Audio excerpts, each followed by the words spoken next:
Muy buenas noches. La familia Peón Espejo y Eje Editorial le da la más cordial bienvenida a la presentación del libro Diario de Viaje 1927, cuya transcripción y documentación estuvo a cargo de los señores Pedro Peón Roche y Pedro Peón Espejo.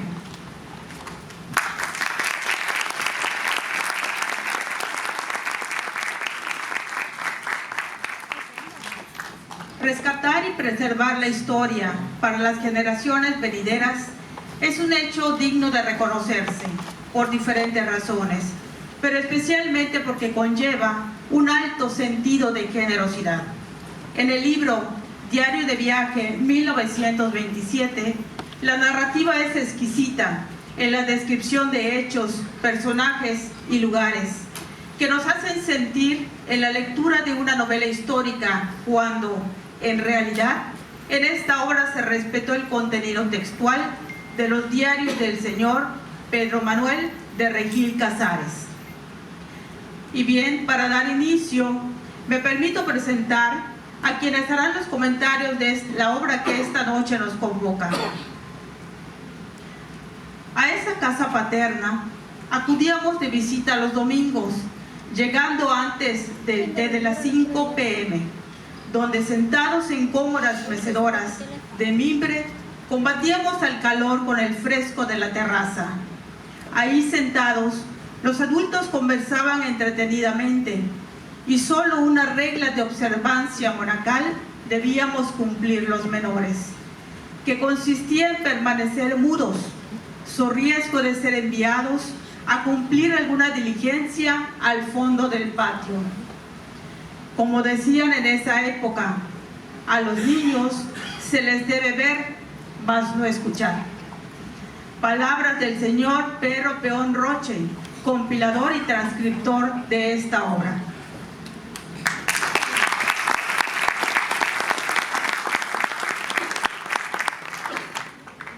Los hallaron bien fondeados en las costas de Belice y en ese mismo arrecife dieron batalla mortal. La fragata del pirata fue hundida de un cañonazo y cuando llegó el ocaso ya se hallaba bajo el mar. Palabras del señor Pedro Peón Espejo, compilador y transcriptor de esta obra.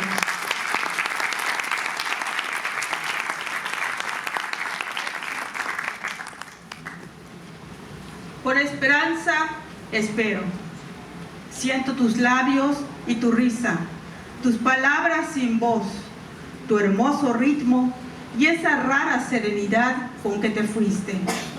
Espero, espero, contra toda esperanza espero, pero inútil es, nunca vuelve quien no se ha ido. Gonzalo Navarrete Muñoz, cronista de la ciudad de Mérida, Yucatán. Nada que no tenga que ver con el placer, que no tenga que ver con esa condenada idea del éxito, que es relativamente nueva, y con otro concepto tan equivocado que es el de la felicidad, concepto mercantilista. Los judíos no le dicen que seas feliz, un pueblo muy antiguo dice shalom, que tengas paz, pero el concepto de la felicidad es nuevo. Es que un muchacho, los muchachos no creen en nada, no les interesa nada, por eso las ciudades se están muriendo, por eso el planeta se está muriendo, porque me interesa el hoy, mañana el diluvio, cuando yo me vaya. Se preocupe por estas cosas, ya me parece una cosa emocionante y digna de un aplauso. Además de que es un muchacho brillante, es poeta, como Fernando Espejo, es uno de nuestros dos grandes poetas en la historia de Yucatán, Antonio Medici y Fernando Espejo. Escritor, pues hombre, qué suerte, Pedrito. Gracias, Gonzalo, por tus palabras.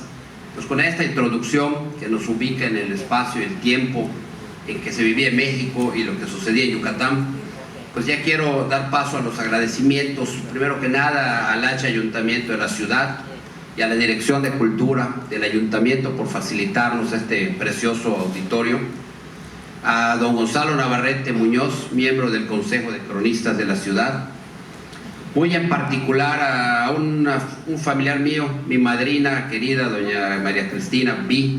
Peón de Regil, porque ella siempre nos motiva a conversar de cosas de la familia, cosas de la historia, ya que no se pierda todo ese gran legado que tenemos.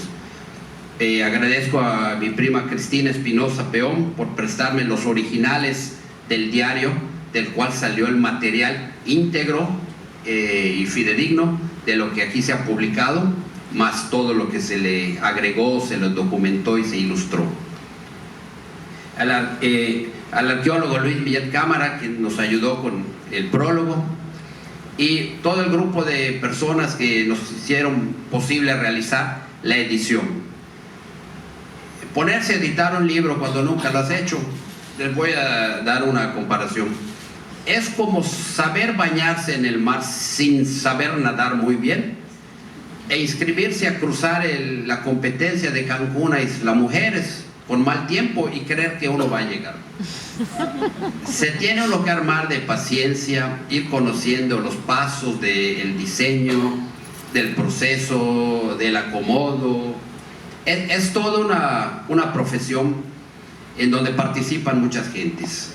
A nosotros nos ayudó el diseñador Amir Alcocer, no nos puede acompañar puesto que está enfermo, el diseñador Juan Esteban Salgado Estrada y su esposa, y el pilar que ya le dio la realización a esta impresión, a esta edición, la editorial Eje de la licenciada Elisa Balam, quien nos dio las palabras de bienvenida, que tiene un muy buen servicio y se sabe cómo hacer todos los trámites, porque este libro está inscrito y tiene su número internacional, se llama International Standard Book Number, de modo que es un documento que puede servir de referencia bibliográfica para futuros estudios donde quieran tomar notas o menciones, ¿no?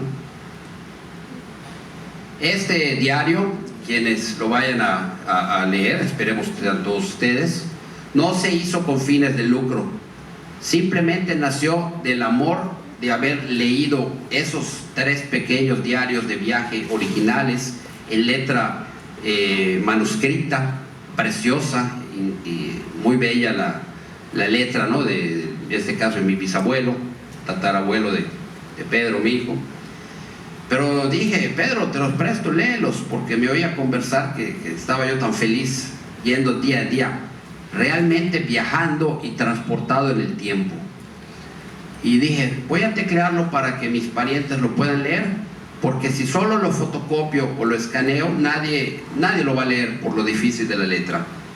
Entonces nos pusimos a teclearlo y poco a poco la idea de publicarlo fue tomando forma. Cuando descubrimos los valores que se tienen de algunos datos históricos, personas importantes de la historia, toda la ruta de peregrinaje que hacen por el norte de España, por Francia, por Italia, las entrevistas con el Santo Padre, lo que opinaba la gente, por ejemplo, de Benito Mussolini en Italia, entre guerras, todavía no se concretaba como un gran fascista, ¿no? Lo veía el pueblo como una persona buena que llevaba desarrollo, carreteras, ferrocarriles. Y mientras están a la espera de las instrucciones o de los acuerdos entre la Santa Sede y el país de México, de la vía diplomática, pues están un tiempo allá esperando y deciden irse a dar la vuelta a lo que es Egipto, Tierra Santa, Palestina, Damasco, pasan por Beirut, por Biblos, se van después por los Dardanelos, visitan Atenas, visitan Estambul, la isla de Leros, después regresan al norte de Italia, por Venecia, el lago Como, la zona de los Apeninos, y en todos los sitios se van hospedando principalmente en lugares religiosos, o en conventos, a veces monasterios, y van saliendo a su encuentro, particularmente en la parte de España, gente refugiada del país. Entonces los van saludando y va mencionando el escritor del diario a las personas, ¿no? Del colegio tal, del otro colegio. Pero ¿por qué conocían a tantas gentes, no solo el arzobispo, sino también nuestro antepasado, ¿no? Pues por la vida que llevaban. El señor arzobispo Martín Trischler y Córdoba, si recuerdan, fue el primer arzobispo de Yucatán. Y él estuvo en el cargo como de 1900 a 1942 en que fallece.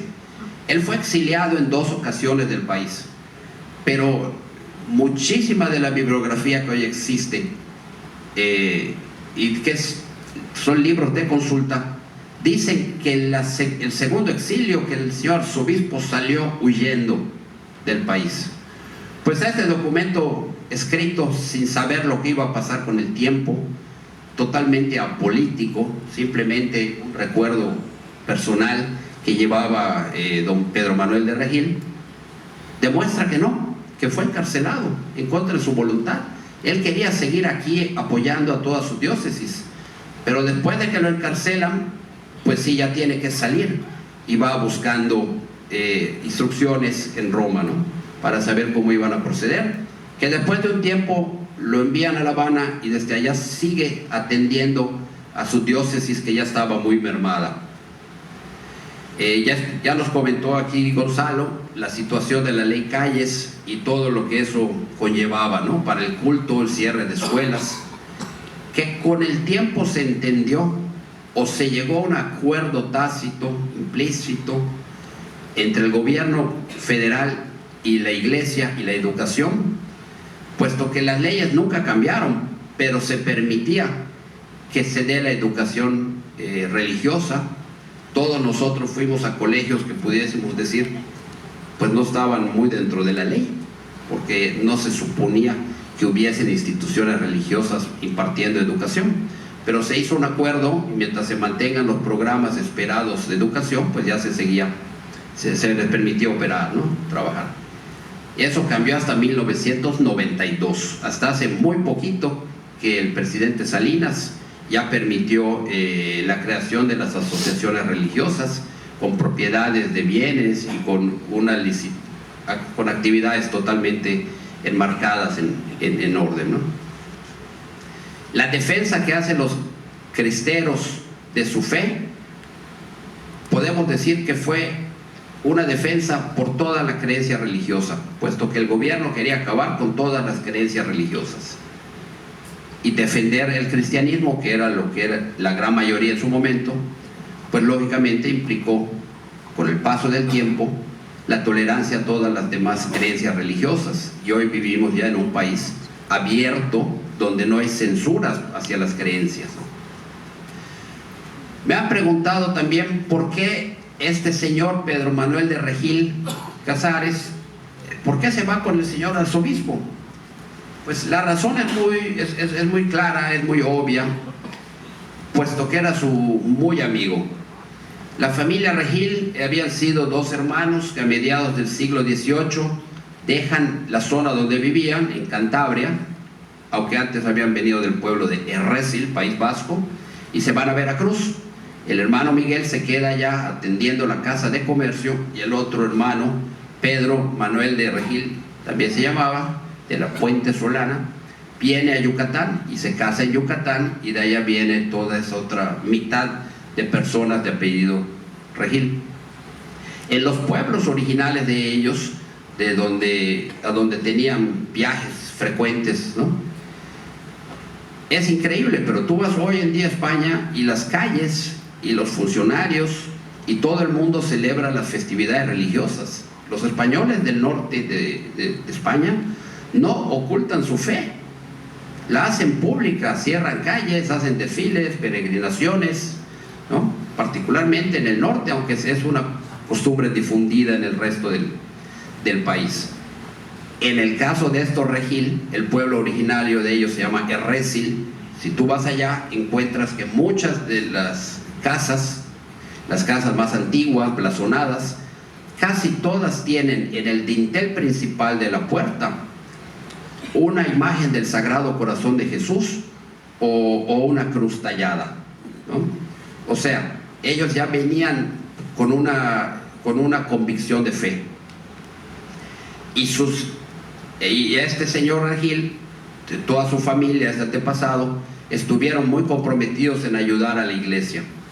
Algunas de las cosas, no voy a mencionar muchas, que estos señores hicieron por la iglesia o por Yucatán, fue apoyar al seminario, fue también ayudar a que se lleguen a Yucatán los hermanos maristas. Participaron en ayudar con el Jesús María, llamado Colegio Mérida. Crearon el papá de Pedro Manuel de Regil, que se llamaba Alonso María, y uno de sus hermanos, crearon la institución de beneficencia privada e instrucción popular en el año de 1895, y la fueron dotando con predios que se destinaban para la educación de la gente más necesitada o para escuelas. A la fecha, todavía hoy, existen muchas de esas propiedades que siguen cumpliendo su función en Yucatán de manera gratuita. Por decir algunas obras que ellos pusieron, ¿no? que apoyaban, también está Chubinópolis con las hermanas Josefinas, el Colegio de Educación y Patria, el seminario, la iglesia de Nuestra Señora de Lourdes. Los Regil apoyaron muchísimo en la construcción de esa iglesia, ¿no? El comedor para gente necesitada, que está aquí por la ermita de Santa Isabel, que los padres del Merrinol estuvieron administrando hasta hace poco, que ya se fueron los últimos de aquí. El Colegio Vicente Guerrero, y hay bastantes predios, ¿no? Pues, dicho esto que aquí les comento, quisiera ya dejarle el micrófono a mi hijo Pedro para que les lea algunas de las estrofas del libro. Sí les queremos comentar que no movimos ni una coma, ni una tachadura, ningún modismo gramatical que haya tenido el texto original. Lo único que el texto tiene es una ampliación de información, una documentación de los sitios históricos, de los sitios de peregrinaje, y se vuelve realmente un manual de viaje, un manual de peregrinaje y un manual de historia y de cultura.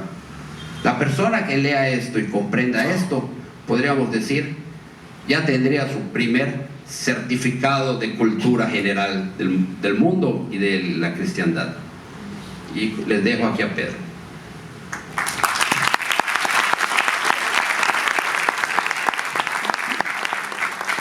Gracias, papá. Muchas gracias a todos también por su presencia. Yo quisiera hablarles ahora un poco sobre la obra en sí misma, en cuanto a su contenido. El diario original, como dijo mi papá, consta de 3 cuadernos manuscritos, mismos que hemos querido respetar, con los títulos de los 3 capítulos. El primero narra el inicio del viaje, que coincide con el comienzo también del segundo destierro del señor arzobispo Trischler. Este es un periodo histórico del que muy poco se ha escrito. Yo en lo particular estuvimos haciendo investigación, y se habla mucho en enciclopedias, en tomos de historia de Yucatán. Se habla mucho del primer exilio, primer destierro del arzobispo en 1914, pero del segundo se menciona muy poco. Se menciona solo que salió del país y que estuvo en La Habana. Entonces, desde ese punto de vista histórico, este libro arroja mucha luz en cómo fue el inicio de ese segundo destierro y pues lo que les preocupaba y los proyectos que tenían en ese momento. Luego se narra la peregrinación a Tierra Santa y el recorrido por Egipto, y en el último, España y Francia. Este diario de viaje posee desde luego un extraordinario valor histórico y valor literario. Traslada a su lector de manera vívida y amena a una época y a unas circunstancias únicas. La narración es fluida, la dicción clara y variada, y el estilo íntimo a la vez que poético. Consideramos, por tanto, que el principal valor de esta obra radica en los siguientes puntos: en que es un diario, en que constituye una guía de peregrinación y viaje, y en que finalmente al publicarlo contribuimos al rescate del patrimonio histórico intangible de nuestro Yucatán, porque a fin de cuentas historias como estas son las piezas clave para definir nuestra identidad como individuos, como familias y como sociedades. Efectivamente, es antes que nada un diario, y como tal, su lectura nos va revelando por completo la identidad del personaje, es decir, de su autor mismo. El texto nos permite conocer muy de cerca a don Pedro, quien no duda en compartir con nosotros sus más recónditos pensamientos y anhelos. En sus páginas encontramos a un hombre, maduro ya, que se halla en esa particular etapa de la vida en la cual se ve a los hijos partir de casa y crear su propio hogar. Esta aparente nueva soledad encuentra luz con la llegada de los nietos, que son sin duda los más dulces tesoros de la vejez. Al llegar a París, escribe: inmediatamente me fui a casa de Dufour, en la antigua calle de Fourcade, y allí me entregaron un cablegrama de Mérida, que me daba la feliz noticia del nacimiento de mi nieta Fausta María. Y luego dice: fui enseguida a visitar a Beatriz Regil, quien me presentó a su marido Muse. Vi al chiquito de Beatriz, que está hermoso, pero que no es ni la sombra de mis nietos. Vemos también en don Pedro de Regil una persona comprometida con sus principios y con su fe. Para alguien así, ¿cómo no llorar ante las injusticias tremendas que se cometían en nuestro país por la intolerancia de unos pocos? Lleno de dolor, apunta en el diario: oí misa y comulgué en la iglesia de los padres dominicos que queda frente a mi hotel, iglesia inmensa que parece toda una catedral. Cuánto me acordé de mi pobre México al ver tanta misa que salía por todas partes sin que hubiese nadie que las oyese, cuando los católicos de México suspirarían por tener una sola. Y en tercer lugar, en estas páginas vemos a un individuo con un profundo amor por su tierra. A lo largo del viaje nunca deja de hacer referencia a Mérida, a Progreso o a su querida hacienda Tequic. A cada rato hace comparaciones de los sitios que visita con lo que conoce de Mérida. Una tarde en Roma, de particular soledad, lleno de nostalgia, dice: después de oír misa no tuve nada que hacer y todo el día fue de inacción. En la tarde me estuve sentado mucho tiempo en el Pincio, muy aburrido y pensando que se imaginarán en Mérida que estoy encantado de la vida. Cuánto nos divertíamos en Progreso. Esta obra es también una auténtica guía. Desde la comodidad del sillón, el lector podrá emprender un viaje fabuloso a lejanas latitudes, acompañando a nuestros dos personajes. Remontando sus pasos, va uno descubriendo magníficos santuarios, bulliciosas capitales, mágicos paisajes, ruinas antiquísimas, suntuosos palacios, templos, museos y hasta bazares orientales, en un tiempo en el que era preciso desplazarse por ferrocarril, por vapor y por carro de caballos. El automóvil, todo un lujo, estaba disponible solo en contadas ocasiones.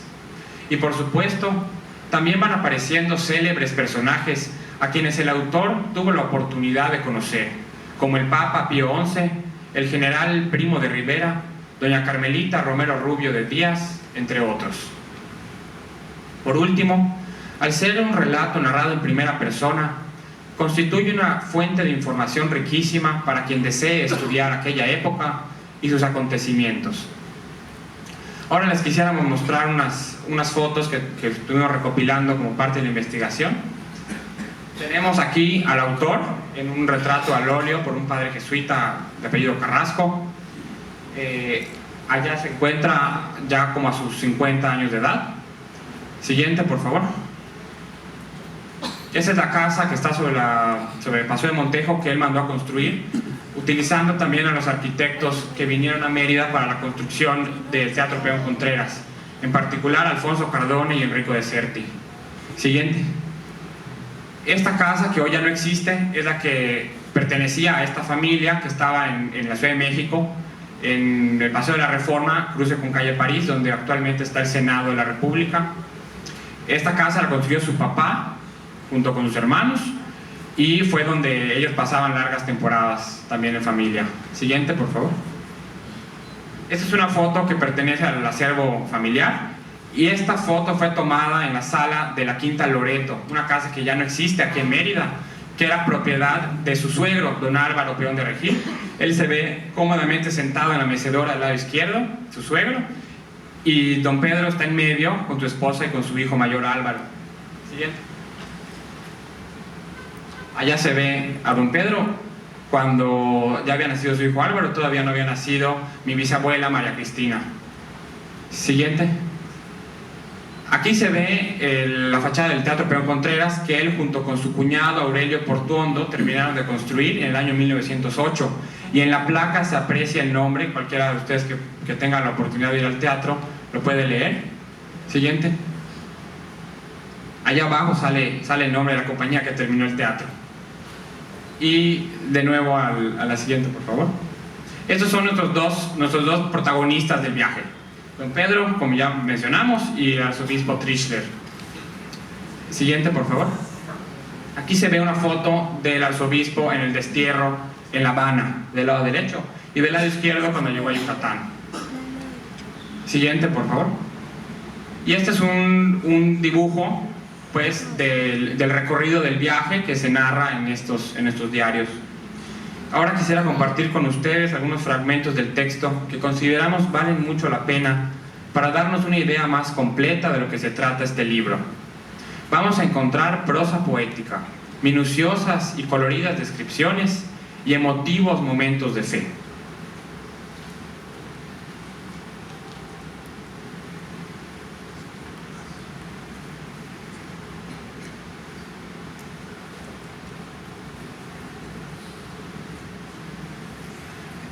El primer punto al que llegan después de la travesía en alta mar, que en aquella época duraba 10 días y les agarró un ciclón, fue el norte de España. Desembarcan en Santander y de inmediato se dirigen a recorrer pequeños poblados. Entonces, el primer día de viaje llegan al pueblo de Limpias que está en la región de Cantabria. Y aquí hace una descripción muy bonita de su llegada al hotel que quisiera compartir con ustedes. Continuamos hasta llegar al hotel que queda junto a la iglesia, que está en lo más alto del pueblo y al recodo de la carretera. El hotel, una ilusión de poesía. Una antigua casona convertida a este objeto. Una escalera tortuosa de madera blanca, en la semiobscuridad de un pequeño foco de luz eléctrica. Una habitación blanca como el nido de una paloma, con unas magníficas camas cuyo ropaje era blanco también, como la nieve. Un balcón cubierto de rosas trepadoras que tienen más flores que hojas, y al pie un castaño con un huerto, perales y hortaliza. Qué sensación de paz se siente al encontrarse en este aposento. Aquí se encuentra uno a 200 años de la actual civilización febril de nuestros tiempos. Aquí reina la paz.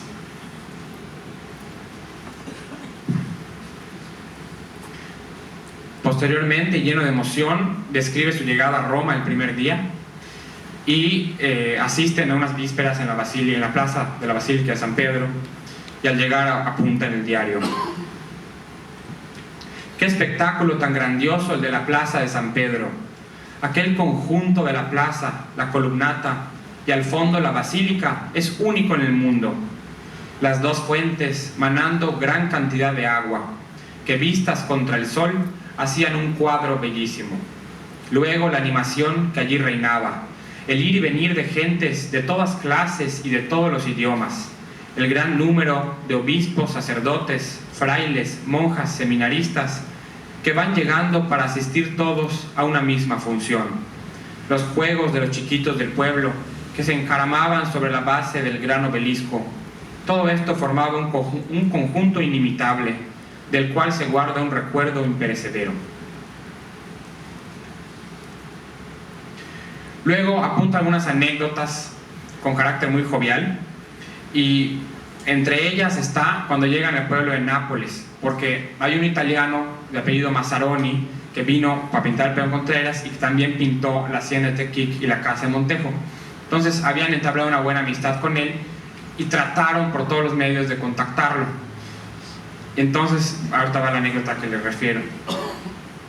Como aquí en Nápoles vive Mazzaroni, el pintor italiano, que vivió muchos años en Mérida, que pintó mi casa, y vivió algún tiempo conmigo, y le enseñó a hacer los macarroni al Barito, desde Roma nos propusimos averiguar de él, pero nadie nos dio ninguna noticia. Aquí hicimos cuanto fue posible, preguntamos en todas partes, y hasta un pintor que nos dijeron que nos podía informar, pero todo inútil. Viendo ya todo perdido, le ofrecí 10 liras a San Antonio para los pobres. Pues bien, hoy en la tarde, cuando íbamos en coche, de repente me veo a Mazzaroni en el momento que iba a tomar un tranvía. Un momento antes y no lo encontrábamos. Un momento después y ya se hubiera ido. Me tiré del coche y me acerqué corriendo a él. Fue indescriptible el susto que se dio al vernos en una plaza de Nápoles, cuando no tenía ni idea que pudiéramos andar fuera de Yucatán. Conversamos con él largo rato, y en la noche vino a cenar con nosotros, trayendo a su hijo. Si este no es un milagro, que me digan qué es. Encontrar un hombre a quien se desea ver y de que no se tiene la menor noticia en una ciudad de 700,000 habitantes. De nuevo regresa a la prosa poética y hace una explicación, una descripción paisajística que creo que vale mucho la pena. Cuando llegan al monte Avernia, salen de Florencia y se dirigen a ver el santuario de San Francisco de Asís en medio de las montañas.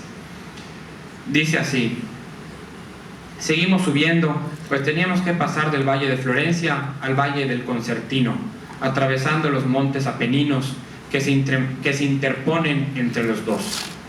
Cruzamos por una serie de pequeñas poblaciones asentadas entre las montañas como nidos de pájaros entre las rocas, hasta que al fin, después de 2 horas y media de ascensión, logramos llegar a la cúspide de las montañas y comenzamos a bajar. Comenzamos a subir otra vez con el automóvil por entre las montañas, por caminos cortados a pico en la roca, teniendo a nuestros pies profundísimos precipicios, y así estuvimos subiendo más de 1 hora. El panorama es precioso, y al fin se llega al convento, que está a 1100 metros de altura. El conjunto es admirable. Está rodeado de un profundísimo bosque, pero verdadero bosque de abetos, que es el árbol del pino blanco. Semeja este bosque un mar de mástiles, pero de una altura inmensa, pues hay árboles de estos más altos que una torre, y algunos de 3 o más metros de circunferencia en el tronco. Apenas penetra alguno que otro rayo de luz. La impresión de paz que aquí se siente es de lo más agradable, rodeado de enormes árboles y completamente aislado del mundo. Ya nos esperaban con mucha amabilidad y nos recibieron y nos condujeron a cada uno a su celda. La mía tiene 3 por 4 metros y una cama con su colchón que creo que es de paja, un reclinatorio, una mesa y un trípode. La comida realmente franciscana. En la mañana un poco de leche, que me pareció más agua que leche, y un poco de una cosa que llamaron café, pero que creo que no tiene mucho de este aromático ingrediente. Y así se sigue con las descripciones. La segunda sección del viaje, que es la que pueden ver del lado derecho, tienen que tomar un vapor de Marsella y desembarcan en Alejandría. Y se nota la emoción de los exploradores al llegar a esas tierras tan remotas, donde todo es diferente, ¿no? Fuera de la cultura occidental a la que estaban acostumbrados. El día 6 llegan por primera vez al Cairo y dice: día interesantísimo. Salimos en autos para la ciudad de Memphis. Fuimos atravesando una naturaleza exuberantísima. Esto es asombroso y hay que verlo. Los canales y los brazos del río Nilo se cruzan, se entrelazan, van paralelos. En fin, es una gran cantidad de agua increíble, perfectamente regular para el riego. Atravesamos inmensas palmeras datileras, más tupidas que las palmeras de Cuba, las matas cuajadas de racimos ya casi madurando, y la diversidad de tipos de gente, los beduinos viviendo a las orillas del río en miserabilísimas tiendas de campaña. También se nota el contraste, ¿no?, entre países de primer mundo en el que estaban a los pues, menos desarrollados, como los del Medio Oriente.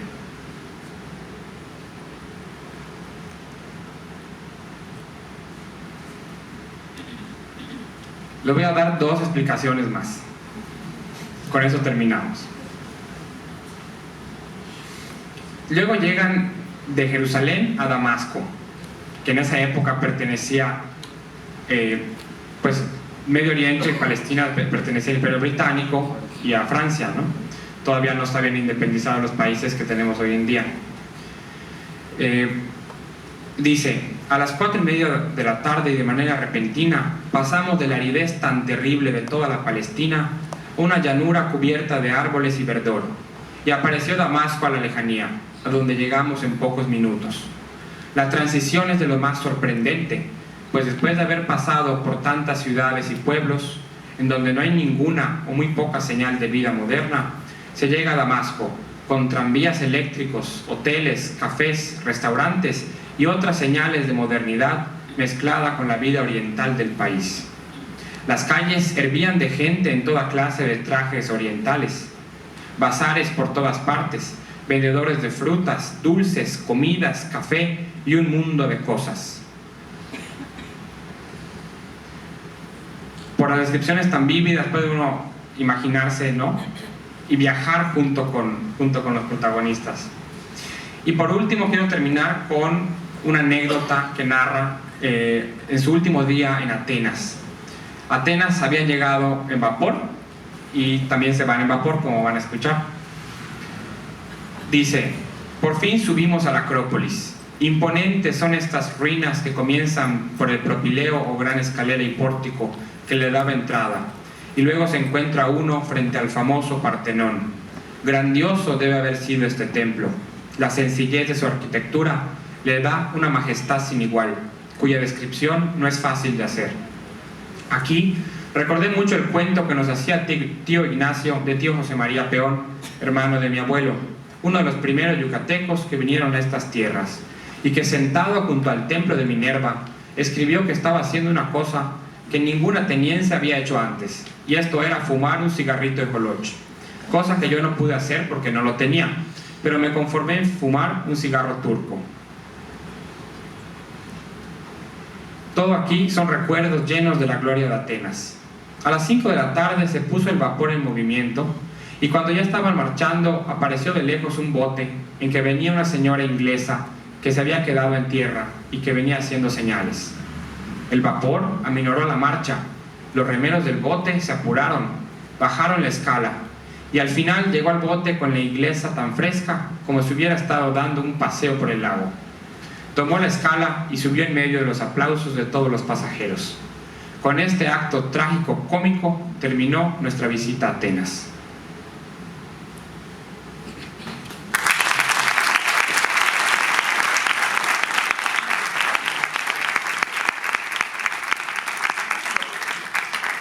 Pues queremos agradecerles por acompañarnos en esta presentación del libro, y sí les recalco de que el libro no se hizo con ningún fin comercial, se va a distribuir gratuitamente a bibliotecas, seminarios y universidades en la que es el sureste de México, pero por motivos de la edición pensamos hacer unos pocos más por si alguien estuviese interesado, ¿no? Entonces vamos a tener aquí algunos en la puerta disponibles para quien lo quiera comprar y leer, ¿no?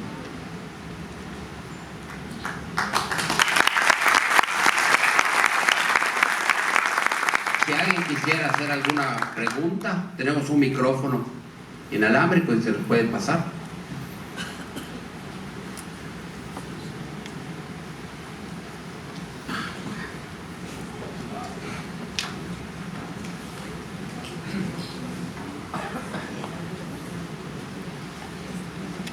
Sí, bueno, quisiera preguntarles, ¿cuánto tiempo se llevaron en hacer todo este trabajo desde el inicio hasta el día de hoy? ¿Cuánto tiempo invirtieron ustedes en lograr la publicación de este libro?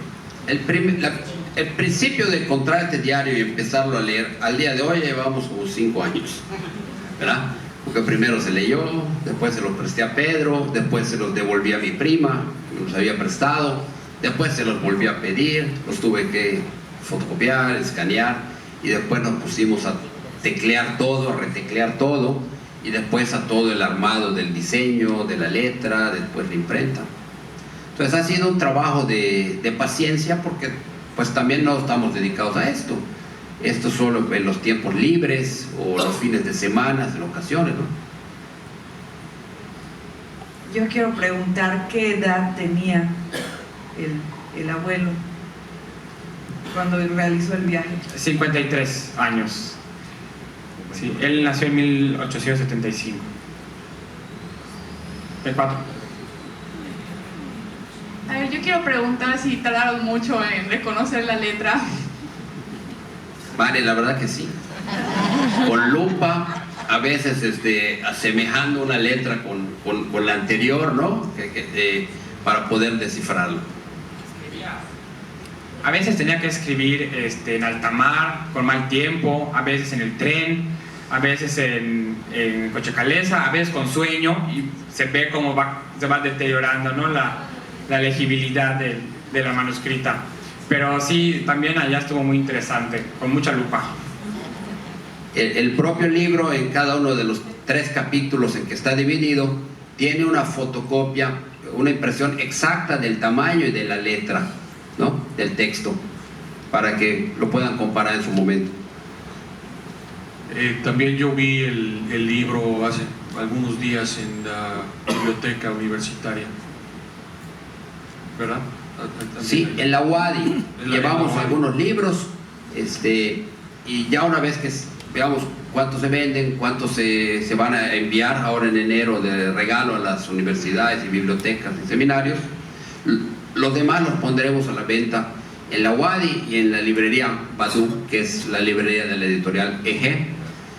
¿Y por qué no? Pues si vemos que los libros se venden, pues los subimos de manera digital a Amazon, de manera que eso sería muy sencillo y muy económico para cualquier persona poderlo descargar. Oye, Pedro, cuéntanos, ustedes fueron a Cuba, ¿verdad? Para hacer investigación, ¿no? Creo que no hiciste todo el viaje, ¿verdad?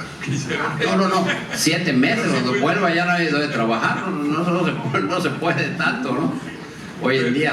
Pero sí hiciste investigación, sí, fuiste a varios lados. Hicimos partes del recorrido en lo que es el norte de España, lo que es Asturias, Cantabria, País Vasco, y también nos acompañó en una ocasión mi amigo Mario Martínez con su esposa y mi esposa, y recorrimos, apoyados en este libro, zonas de Italia, lugares a los que no nos hubiésemos adentrado, puesto que no son sitios tan conocidos, ¿no? Turísticamente.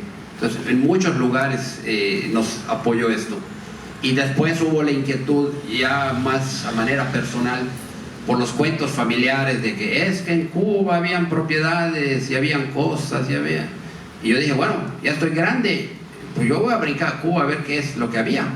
Conseguía ya la documentación familiar, los datos de los predios, y nos fuimos a pasar unos días a verlo, a revivir, a entender el porqué. Y esa gran relación que dio, cómo le abrió a Yucatán, se le abrió el mundo con el Enequem, por las relaciones con los otros países, por los clientes, las amistades que se iban generando, ¿no? Y de allá es la riqueza de Yucatán, que a la fecha lo que sucedió en las haciendas es parte de lo que también el turismo de hoy viene a la ciudad de Mérida a conocer. Nuestros teatros, nuestro centro histórico, nuestra avenida Paseo de Montejo, todas esas cosas. Yo felicitarte, Pedro, Perico, Gonzalo. Efectivamente fui parte de este libro de alguna manera. No tiene nada que ver porque, como verán, Pedro es blanco igual que su hijo, yo soy negro. Entonces yo manejé en Italia, solamente yo. Y luego en Cuba igual hice los sándwiches. La verdad es que es una magnífica experiencia haber vivido eso. Muchas felicidades. Gracias.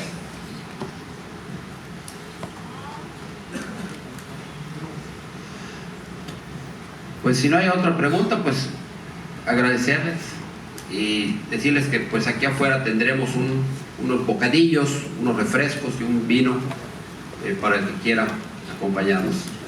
Claro. Antes de finalizar, quienes integramos Eje Editorial, en el marco de cumplir nuestro 19º aniversario, queremos señalar y reconocer el trabajo perseverante y la preocupación por realizar este libro a los señores Pedro Peón Roche y Pedro Peón Espejo.